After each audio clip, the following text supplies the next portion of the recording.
Tes satu.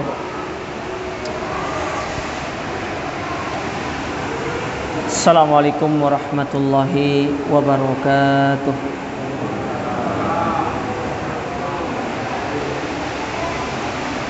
Innal hamdalillah nahmaduhu wa nasta'inuhu wa nastaghfiruh wa na'udzu billahi min syururi anfusina wa min sayyiati a'malina. Man yahdihillahu fala mudilla lahu wa may yudlil fala hadiyalah. Wa asyhadu an la ilaha illallah wahdahu la syarikalah wa asyhadu anna Muhammadan abduhu wa rasuluh. Amma ba'du, kaum muslimin wal muslimat, para jamaah yang semoga senantiasa dirahmati dan dimuliakan oleh Allah Subhanahu wa taala. Alhamdulillah, kita bersyukur kepada Allah Azza wa Jalla di kesempatan malam hari yang berbahagia ini kita kembali dikumpulkan di tempat yang mulia ini, di salah satu rumah Allah, di salah satu taman di antara taman-taman surga yang ada di dunia. Malam hari yang berbahagia ini kita akan melanjutkan pelajaran kita atau kajian kita, yaitu kita membaca Kitabul Jami' dari kitab Bulughul Maram, yang mana pada pertemuan sebelumnya sudah kita singgung bahwasanya Kitabul Jami' itu merupakan pembahasan terakhir dari kitab Bulughul Maram, yang mana berisi tentang 6 pembahasan pokok. Di antaranya adalah tentang adab, kemudian albirru wassilah, kebaikan dan menyambung hubungan silaturahim, lalu zuhud dan wara', kemudian yang keempat yaitu tarhib, peringatan dari akhlak yang buruk, kemudian yang kelima yaitu targhib, anjuran untuk kita berakhlak yang baik, dan yang terakhir adalah adzikir wa du'a, berkaitan dengan zikir-zikir dan doa-doa. Insyaallah pada malam hari ini kita masuk ke pembahasan yang pertama, yaitu pembahasan yang berkaitan dengan adab, dan hadis yang dibawakan di sini yaitu hadis hak sesama muslim. Baik, kita baca hadisnya, kemudian nanti kita akan jelaskan apa saja pelajaran yang bisa diambil dari hadis yang mulia ini. Qala al-muallif rahimahullah, berkata penulis yaitu al-Imam Ibnu Hajar al-Asqalani Asy-Syafi'i, semoga Allah merahmati beliau, an Abi Hurairah radhiyallahu taala anhu, dari Abu Hurairah. Nama asli dari Abu Hurairah ini adalah Abdurrahman ibn Sakhar ad-Dawsi. Jadi Abu Hurairah itu nama kunyah, bukan nama asli, tapi nama kunyah. Kunyah itu biasanya diawali dengan Abu atau diawali dengan Ummu. Ada Abu Fulan atau Ummu Fulan, ya, itu namanya kunyah. Nah, seperti ini Abu Hurairah itu kunyah. Adapun nama asli beliau berdasarkan pendapat yang paling kuat bernama Abdurrahman ibn Sakhar ad-Dawsi. Beliau bernama Abdurrahman dari kabilah Daus yang terletak di kota Madinah. Jadi beliau ini masuk Islam sekitar pada tahun ke-7 Hijriah, 3 tahun sebelum Nabi wafat atau sebelum Nabi meninggal dunia. 3 tahun sebelum Nabi meninggal dunia. Jadi termasuk orang-orang yang belakangan masuk Islamnya. Tapi Abu Hurairah adalah sahabat yang paling banyak meriwayatkan hadis Nabi SAW. Kalau tidak salah jumlah hadis yang diriwayatkan itu sekitar 5.370 sekian hadis. Paling banyak. Ya. Berbeda jauh dengan yang kedua. Kalau sahabat yang kedua itu namanya Abdullah ibnu Umar.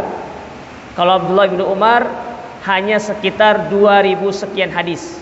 Tapi kalau Abu Hurairah itu 5.300 atau 5.400 sekian hadis. Ada sekitar 2.000 jaraknya atau 3.000 jaraknya.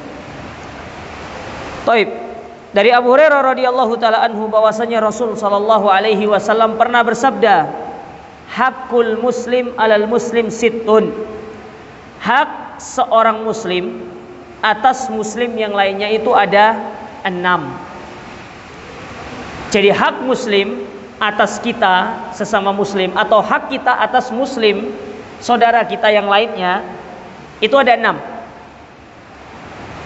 Kila dikatakan kepada beliau, "Ma hunna ya Rasulullah?" Apa saja keenam hak-hak tersebut? Qala, maka Rasul sallallahu alaihi wasallam menjawab, yang pertama, idza laqitahu fasallim alaihi.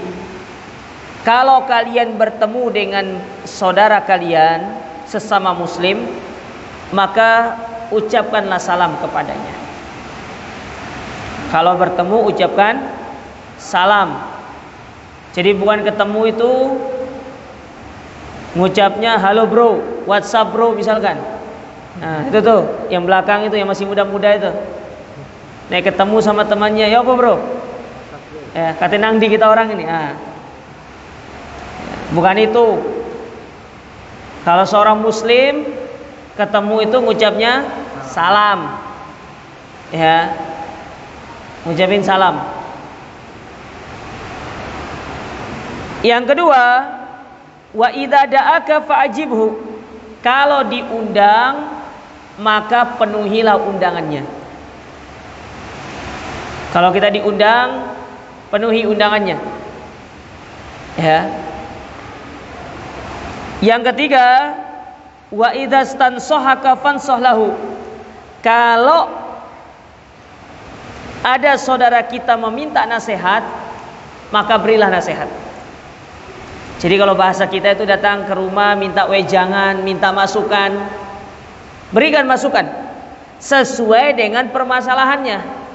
Jangan dia minta masukan terkait masalah calon yang akan dia nikahi, tapi justru kita kasih masukan masalah perdagangan yang gak cocok. Ya.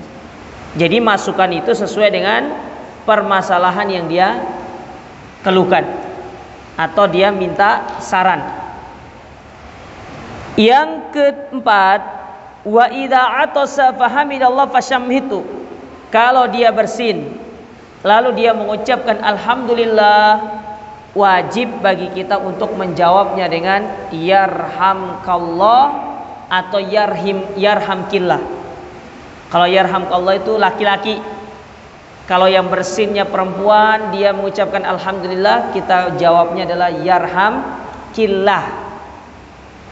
Ka sama ki. Yarhamkallah, yarhamkillah. Yang kelima, wa idza marida fahuthu. Kalau dia sakit maka dikunjungi. Ya, kalau saudaranya sakit dikunjungi. Bukan malah didoakan, apalagi dikata-katai kapok kon sakit itu kan. Ya.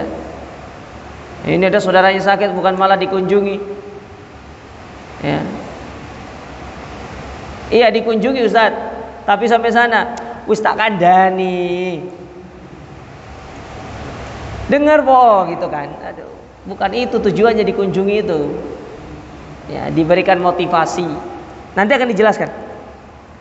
Yang kelima, yang keenam, wa idza mata fattabi'hu. Kalau dia meninggal maka antarlah jenazahnya ke kuburan.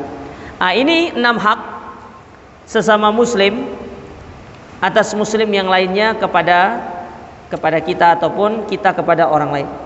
Baik, sekarang kita baca penjelasan hadis ini. Ya, penjelasannya itu saya ambil dari tulisan Asy-Syaikh Abdullah bin Al-Bassam rahimahullahu taala. Baik.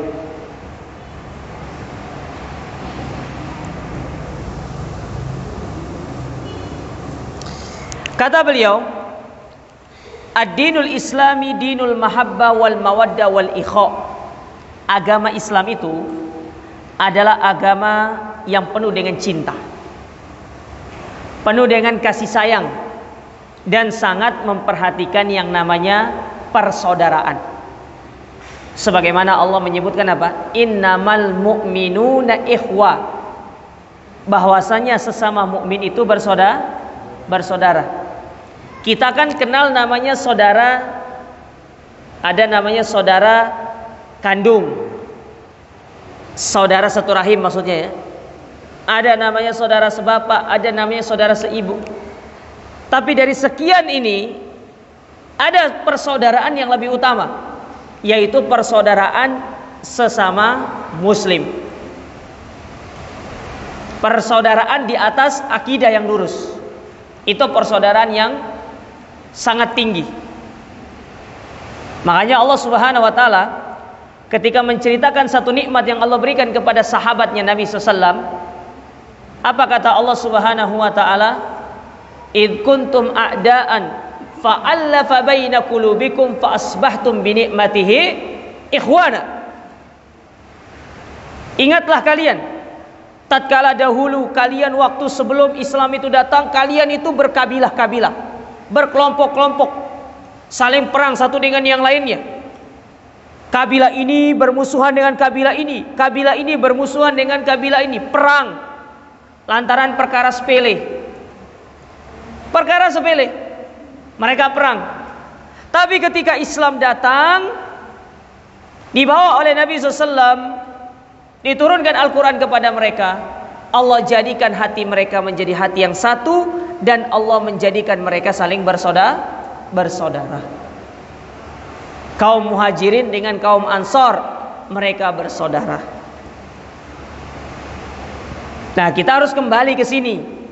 Islam itu datang untuk menjadikan kita itu bersaudara antara satu dengan yang lainnya.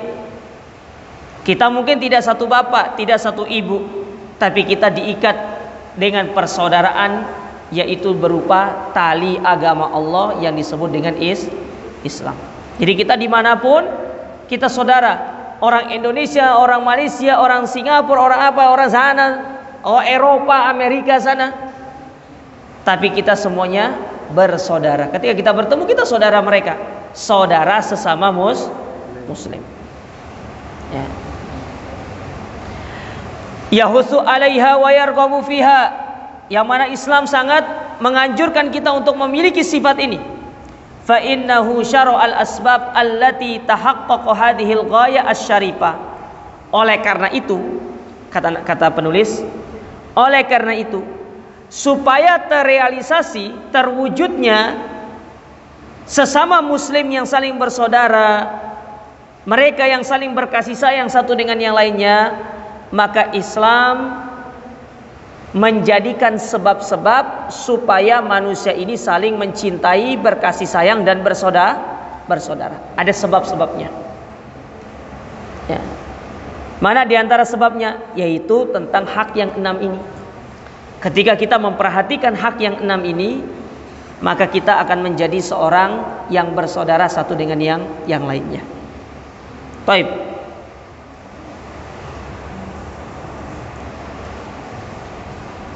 Yang pertama, hak yang pertama disebutkan di sini adalah tentang salam. Idza laqitahu fasallim alaihi. Apabila kalian bertemu, maka ucapkanlah salam.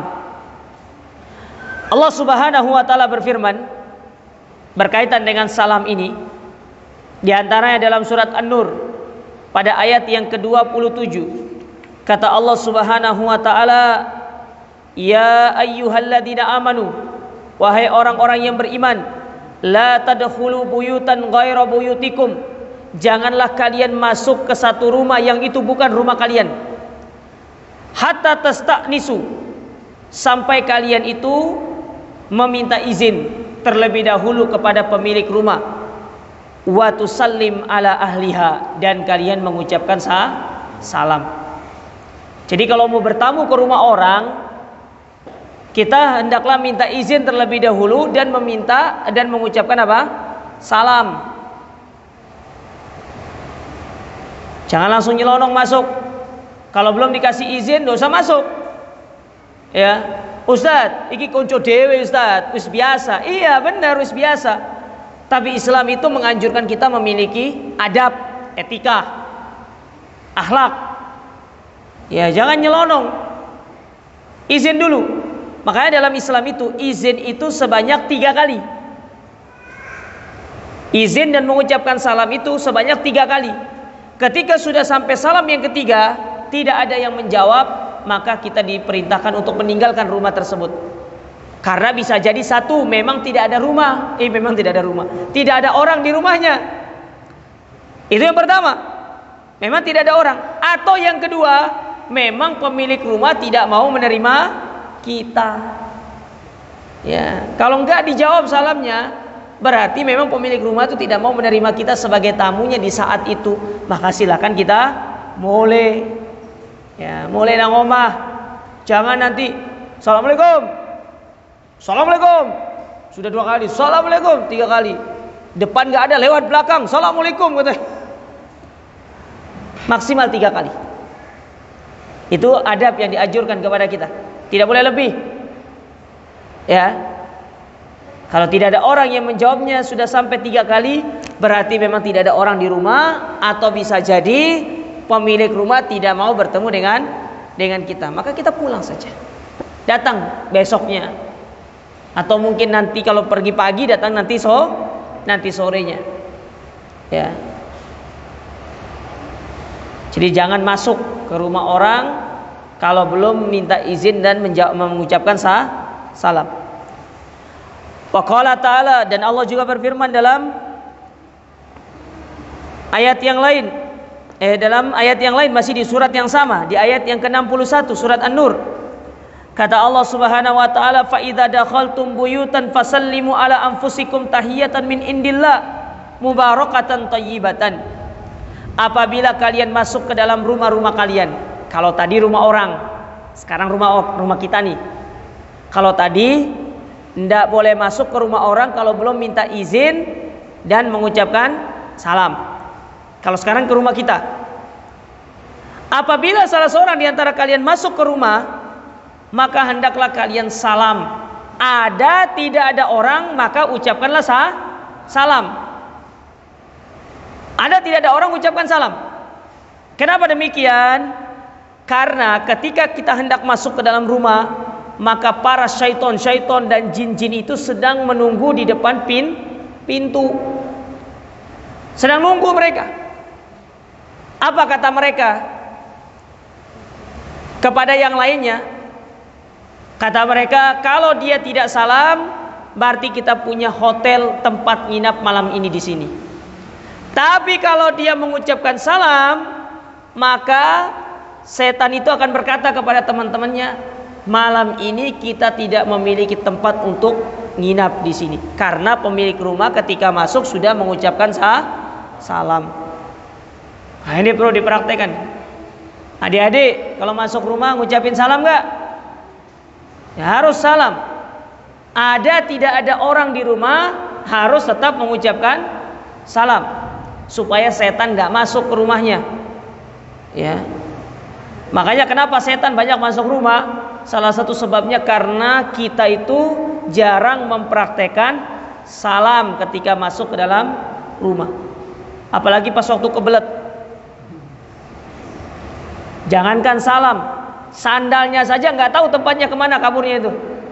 Dilepasnya sudah sembarangan, sampai ke atas genteng sana ternyata sandalnya. Ya.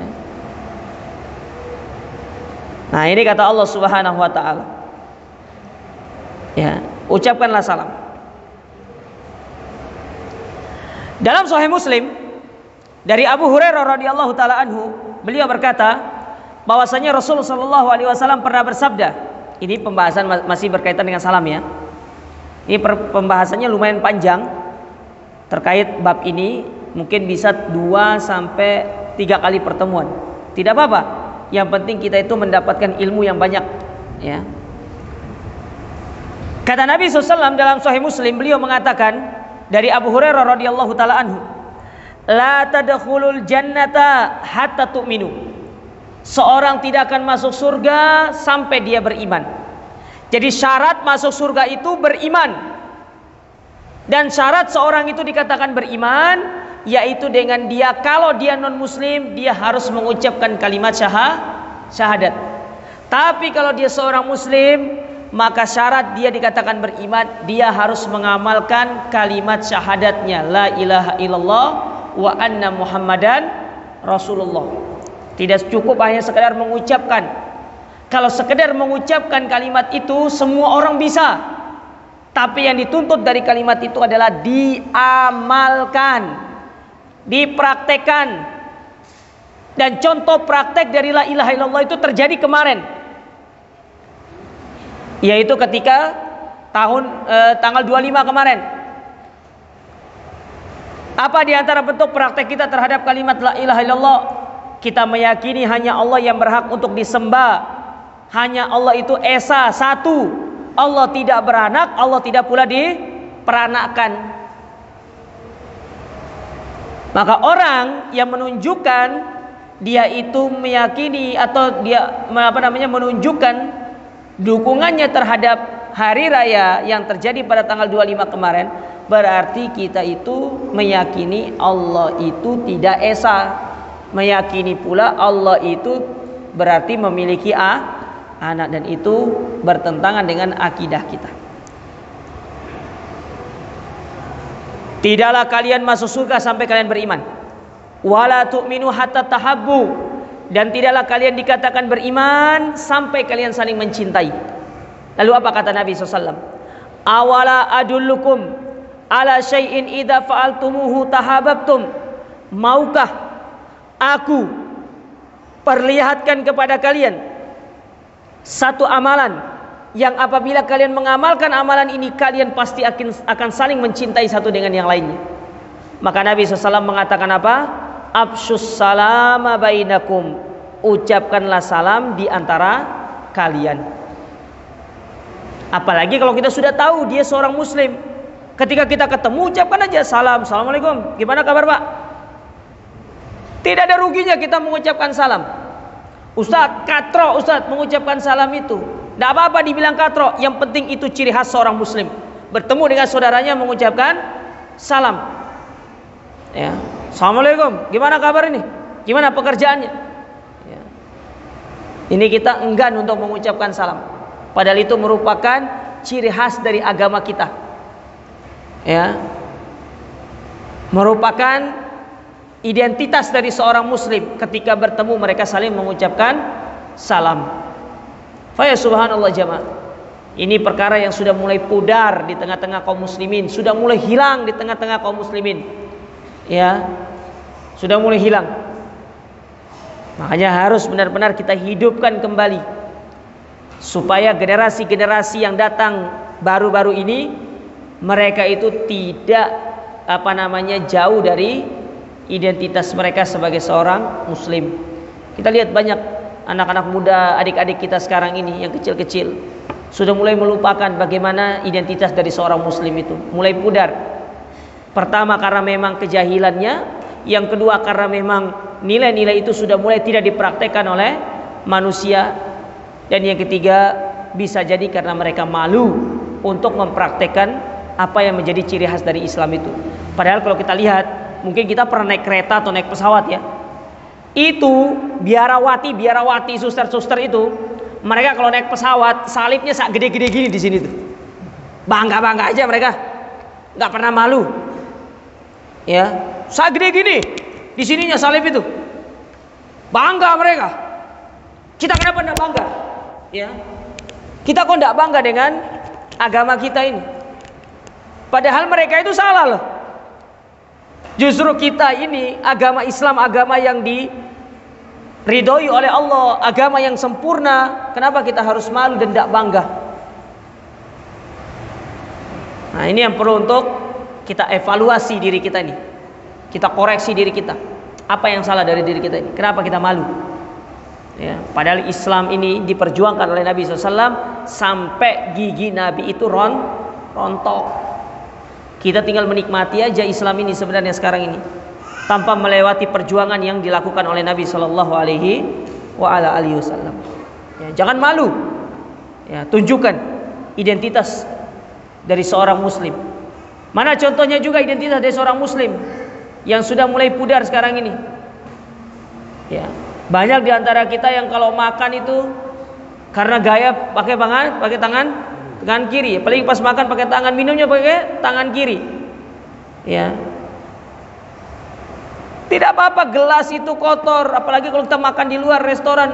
Tidak apa-apa orang menilai kita. Kita itu mempraktekkan apa yang menjadi ciri khas dari seorang Muslim. Ya, kita ini lebih takut dibilang malu daripada takut mendapatkan dosa.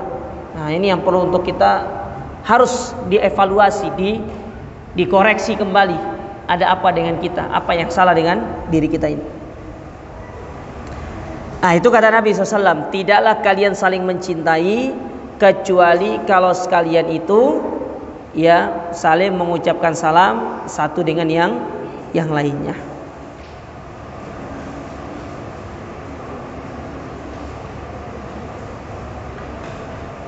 Taib. Kemudian disebutkan di sini, qala fil Iqna, maka disebutkan di dalam kitab Al-Iqna, wabtida'us salam sunnah, mengawali salam ketika bertemu itu hukumnya sunnah. Jadi kita mengawali salam itu hukumnya apa? Sunnah.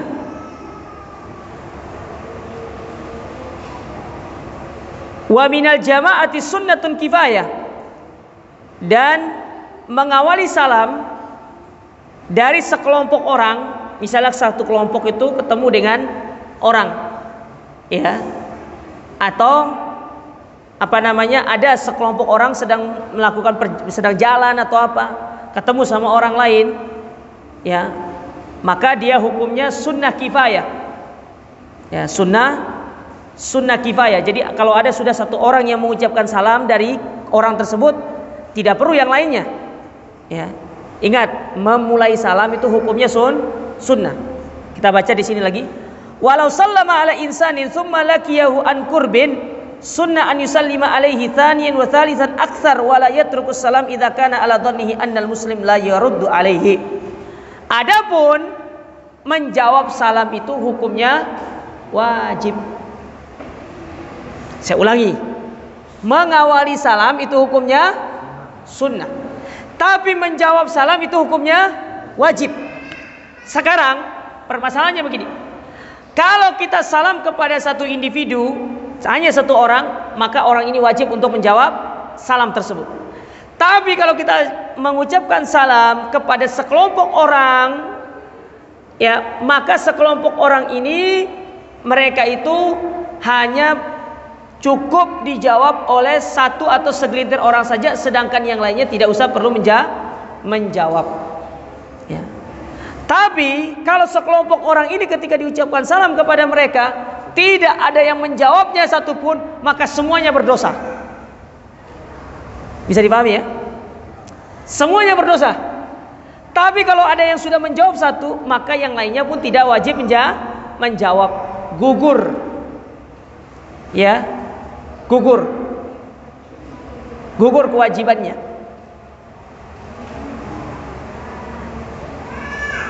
Tapi kalau tidak ada yang menjawab satupun dari sekelompok orang ini, maka itu bisa jatuh ke dalam perbuatan dosa secara berjamaah, ya, secara berjamaah. Makanya kalau kita lagi duduk-duduk nih cangkruan sama teman-teman kita, kalau ada orang lewat, assalamualaikum, tidak perlu nunggu orang lain, langsung jawab waalaikumsalam.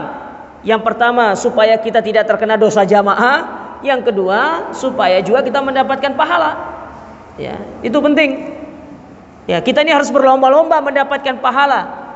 Jangan mau dilombahi, jangan mau dilangkai. Sebagaimana Allah berfirman, fastabiqul khairat. Berlomba-lombalah kita di dalam menggapai kebaikan. Nah, ini yang perlu diperhatikan jamaah sekalian. Ya. Terus disebutkan di sini, bagaimana kalau seandainya dia bertemu 2 kali, 3 kali? Misalkan dia bertemu dalam pergi ke pasar lah. Pertemuan pertama, assalamualaikum. Oh ya, dia ke sana, dia ke sini. Tahu-tahu ketemu lagi, assalamualaikum. Apakah boleh seperti itu? Maka kata para ulama, itu ada hukumnya. Dia boleh mengucapkannya dan itu hukumnya sunnah. Ya, tapi kalau dia tidak menjawabnya, dia tidak mengucapkannya, maka dia sudah dicukupkan pada salam yang pertama ketemu tadi. Bisa dipahami sampai di sini siapa ya? Ya, kadang-kadang kita itu tidak sadar ketemu lagi sama orang. Apalagi pas waktu jalan di pasar, ya baik itu pasar tradisional atau di pasar-pasar modern kayak PGS misalkan cari kain, ya masuk ke toko ini, tahu-taunya ketemu di toko yang sama. Lu ketemu lagi, assalamualaikum, tidak apa-apa, itu bagus. Tapi tidak mengucapkan salam lagi ketika bertemu, maka tidak ada masalah. Ya, tidak ada masalah. Bisa dipahami jamaah ya? Baik.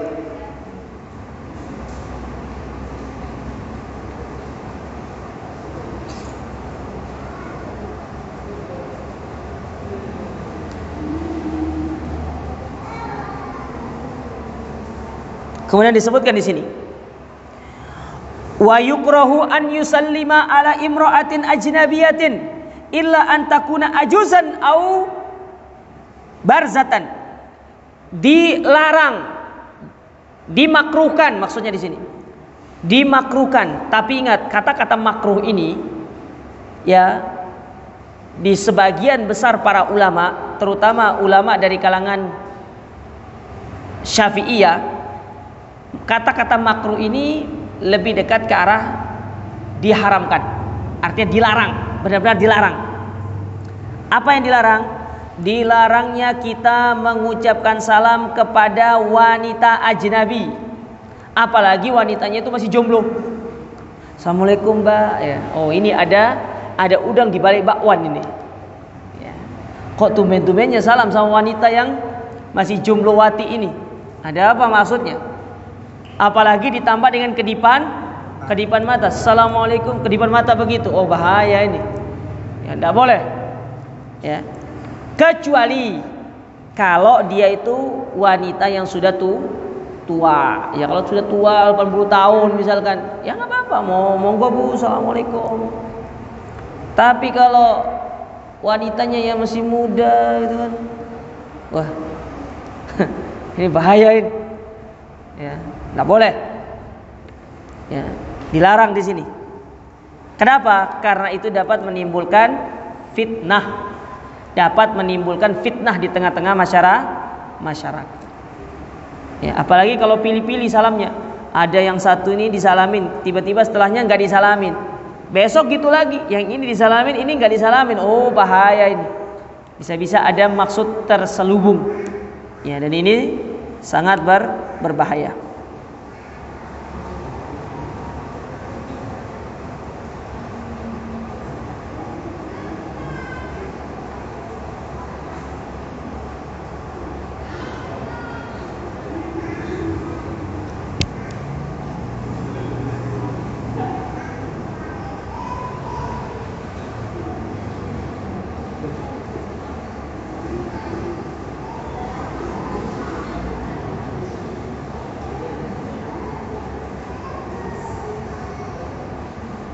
Ya itu yang berkaitan dengan salam. Ya. Dan ketika seorang bertemu, saya tambah dikit. Dan ketika seorang itu bertemu lalu dia mengucapkan salam, maka boleh dia menambahnya dengan dia berjabat tangan. Jadi assalamualaikum dia berjabat tangan, itu diperbolehkan. Karena Nabi SAW dalam hadis yang lain pernah mengatakan, ma rajulani yaltaqiyani yatasafahani ya illa kafarallahu biha min khotoyahuma. Tidaklah dua orang saling bertemu mengucapkan salam lalu dia bersalaman, melainkan salaman tersebut dapat menggugurkan dosa-dosa mereka sampai mereka berpisah.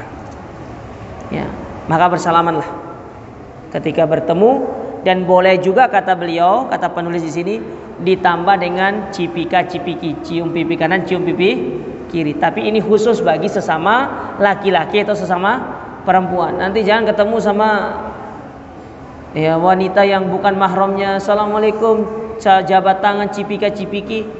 Ya, ini tidak boleh karena itu bukan mahram kita. Taib, itu yang berkaitan dengan salam. Kemudian hak yang kedua disebutkan di sini, idza da'aka fa'ajibhu, kalau kalian diundang ke satu undangan maka jawablah undangan tersebut, penuhilah undangan tersebut. Allah Subhanahu wa taala berfirman di dalam Al-Qur'anul Karim di dalam surat Al-Ahzab pada ayat yang ke-53, kata Allah Subhanahu wa taala, walakin idza du'itum fadkhulu fa idza tu'imtum fantashiru. Akan tetapi jika kalian diundang maka penuhilah undangan tersebut. Maka penuhilah ya. Maka penuhilah undangan tersebut. Ya. Fa idza tu'imtum, dan apabila kalian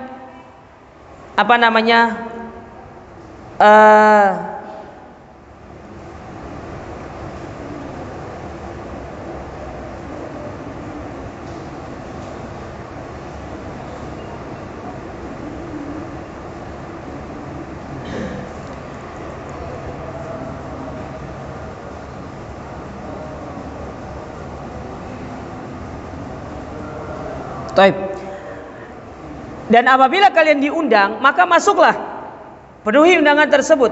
Wa idza tu'imtum fantashiru, dan apabila kalian telah selesai dari hajat kalian, ya dari makan kalian, maka pergilah meninggalkan tempat tersebut. Nah, ini dalil yang dijadikan oleh para ulama di antara dalil dari Al-Qur'anul Karim tentang wajibnya kita itu menjawab undangan. Taib. Sekarang perhatikan jamaah sekalian. Disebutkan di dalam Al-Iqna, undangan seperti apa yang wajib untuk kita penuhi. Kata beliau, wal ijabatu ila walimatil ursi wajibatun idza ayyanat hudain muslim. Apabila seseorang diundang ke satu walimah dan yang mengundang ke walimah tersebut adalah walimah seorang muslim, maka dia wajib untuk menghadiri walimah tersebut. Belum titik ya, belum titik loh ini. Belum titik. Hukum asalnya kita diundang ke satu walimah. Walimah itu bukan hanya walimah pernikahan ya. Walimah itu banyak ya. Tinggal walimah apa dulu? Walimah itu artinya makan-makan, artinya walimah itu. Kita kalau ngomong walimah pasti kaitannya dengan pernikahan. Walimah itu tidak harus pernikahan. Bisa walimah akikah, bisa walimah pernikahan, bisa mungkin walimah yang lainnya. Ya, banyak walimah itu macam-macamnya. Nah, salah satunya ini, apabila kalian diundang ke walimah pernikahan, maka wajib bagi kalian untuk mendatanginya jikalau dia itu yang mengundangnya seorang muslim. Akan tetapi kalau yang mengundang kita atau kalau kita diundang ke pernikahan yang non muslim, maka kita tidak boleh menjawab undangan tersebut. Ustadz, alasannya apa? Satu, kata para ulama, berarti kita ridho dengan sistem pernikahan yang mereka bersumpah dengan selain nama Allah. Kan orang menikah seperti orang Nasrani itu menikah, kan ada mereka itu, mereka bersumpah atas nama siapa? Tuhan mereka. Demi Tuhan Yesus kami akan menjalani rumah tangga ini dengan sebaik-baiknya. Ya kan seperti itu. Sementara kita bersumpah atas nama selain Allah, maka itu hukumnya adalah perkara yang syirik kepada Allah. Tidak boleh. Makanya tidak boleh kita memenuhi undangan walimahnya non muslim itu. Ya. Walimah pernikahannya itu tidak boleh. Hukumnya tidak diperbolehkan. Ya, karena itu termasuk perkara yang dilarang.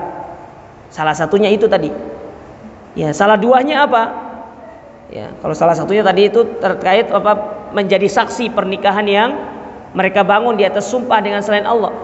Yang kedua, ya, pernikahan dari non muslim itu tidak lepas dari kemaksiatan yang banyak.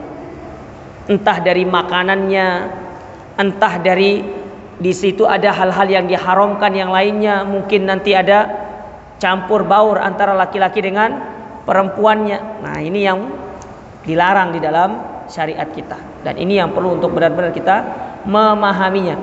Jadi bukan saya yang berbicara, tapi saya hanya menyampaikan syariat, ya. Karena kita hidup di atas muka bumi ini dan bumi ini milik Allah, kita harus tunduk dan patuh terhadap aturan-aturan Allah. Sebagaimana kita hidup di negara Indonesia harus patuh terhadap peraturan pemerintah Indonesia.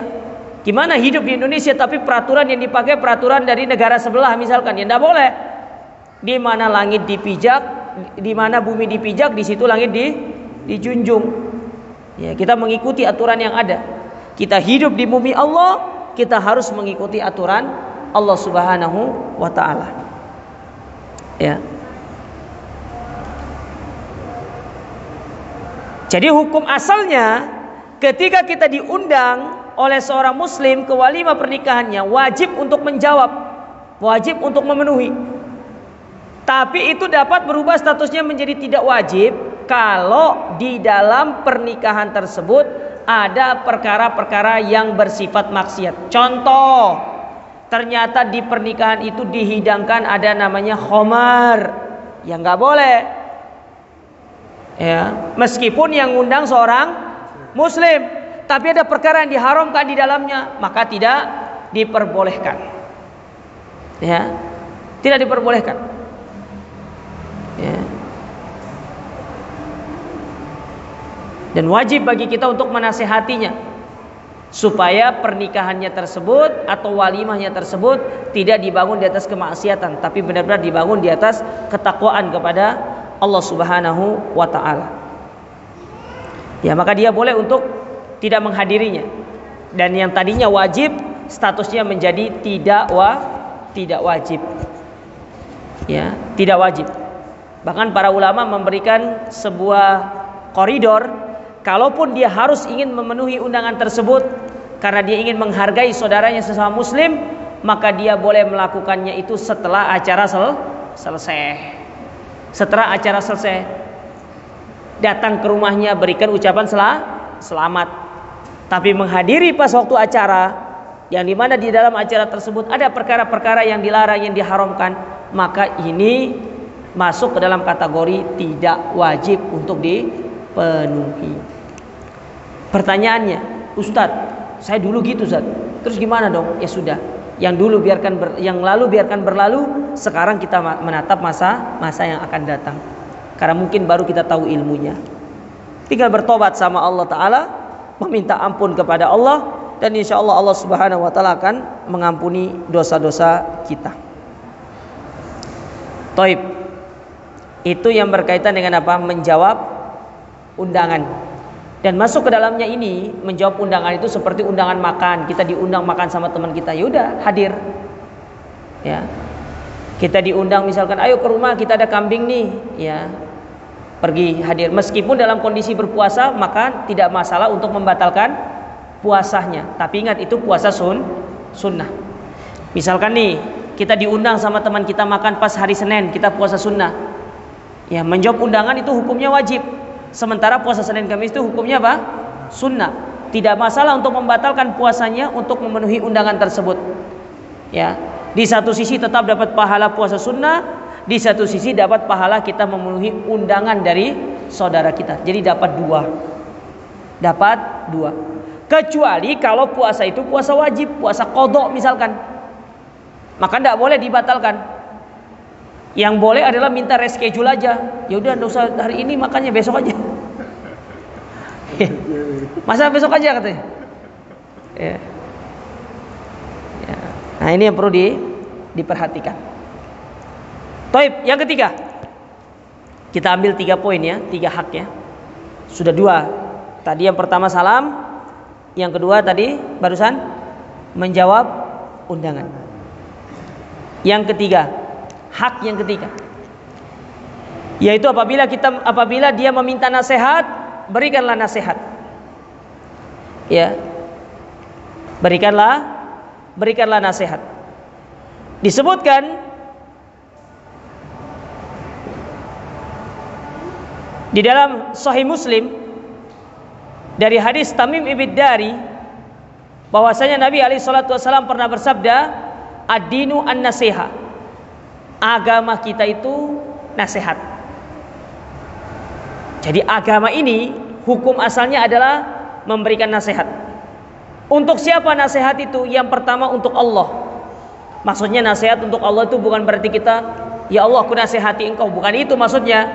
Maksudnya nasihat untuk Allah itu adalah kita menasihati saudara kita terkait apa yang menjadi hak-hak Allah, apa yang menjadi kewajiban kita kepada Allah Subhanahu wa taala. Itu maksudnya kaitan dengan nasihat terhadap Allah. Bukan kita memberikan nasihat kepada Allah, tapi kita mengingatkan saudara kita sesama muslim terkait apa yang menjadi hak-hak Allah yang perlu untuk kita tunaikan, apa yang menjadi kewajiban-kewajiban kita kepada Allah. Itu yang perlu untuk kita saling menasihati dengan saudara kita.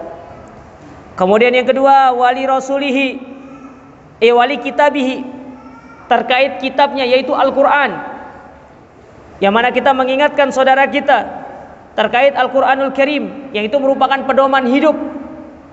Ini saya ingatkan kepada diri saya dan kepada para jamaah sekalian, pedoman hidup kaum muslimin itu Al-Quran, bukan teori-teorinya orang-orang barat sana. Pada hakikatnya teorinya orang-orang barat, orang-orang kafir itu diambil dari Al-Quran, diambil dari hadis-hadis Nabi SAW. Cuma terlihat lebih keren karena mereka mengemasnya dengan sedemikian rupa. Padahal mereka itu mengambilnya dari Al-Quran dan hadis Nabi SAW. Saya kasih contoh. Mana contohnya? Tadi pagi pas saya kajian, kita belajar masalah adabul ijarah. Adabul ijarah itu adalah adab yang berkaitan dengan kita mempekerjakan orang, atau kita menjadikan orang itu sebagai karyawan kita. Ya.